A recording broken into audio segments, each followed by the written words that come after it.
Hi everyone, I'm Laurencio, and in this video I'm going to talk about all ATV Offroad Fury games on the PS2.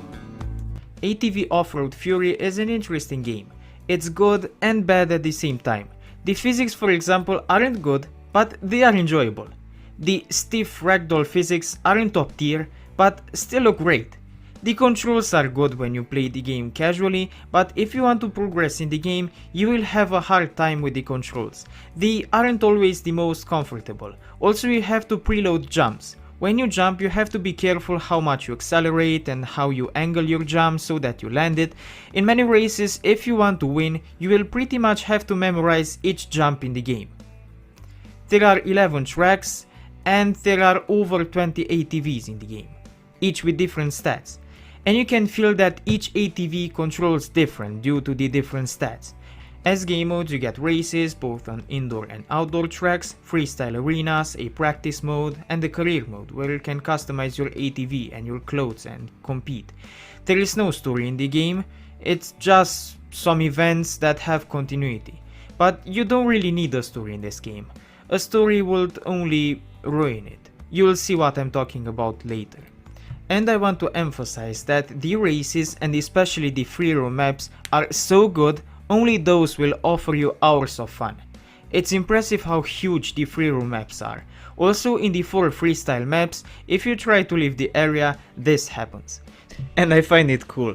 So yeah, the game has some flaws, or rather some, you can't necessarily call them flaws. You can't necessarily call the fact that you have to memorize tracks a flaw, but aside of some bummers, the game is impressive.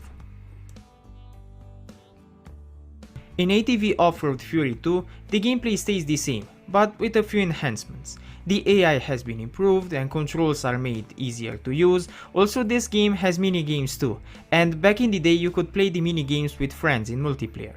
You could also race and free roam in the multiplayer. The game is awesome. But I have to warn you that in this game too, you will have to memorize the tracks if you want to finish the game. Offroad Fury 3, even if it sounds the same on paper, when you play it, it's a much better game. The track designs are way better, especially when you look at the free roam maps. The controls are also improved. You still need to be careful how much you accelerate, which gives a more realistic feel to the game and makes it harder. But don't worry, if you play the game on the easiest difficulty, you won't have that many problems with the game. But for challenge-seeking individuals, the harder difficulties are for them. You need to memorize the tracks and know when to throttle and when to go softer with your acceleration. And along the nicely made tracks, the customization options make the game an incredible one. As game modes, you get the same ones from the previous ones. You still don't get a story, but interestingly enough, the game will keep you hooked even without a story. In this game, simply participating in championships is enough to keep you hooked and have fun in the game. Also, the free roam maps, and actually especially the free roam maps, will offer you hours of fun. Also, the game has a track creator. ATV Offroad Fury 4 not only that uses the same great content the franchise polished along these years, but it also has so much content that it exceeds the title. This time you get to race in ATVs, bikes, buggies and trucks. Also, this is the first ATV off-road game with a story, but the CGI and the story are cringe, as usual in racing games. It is there only to give some purpose to the game and not really tell you a decent story. That's why I said earlier that this franchise doesn't really need a story to be fun. But hey, the story isn't in the way. And I appreciate that they try to integrate the story into the game. The gameplay mechanics are roughly the same, meaning that you get the same fun gameplay as before. This time they added some improved graphics and lots of varied content.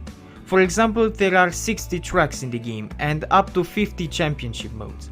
Oh, and another addition is the anger options. Similar to NASCAR Thunder 2004, this game has rivals. Opponents have an icon above them. When you hit an opponent, the opponent's icon will turn red, and that opponent will be more aggressive towards you. Also, the game has a photo mode and all the other great content from before, like for example the track editor.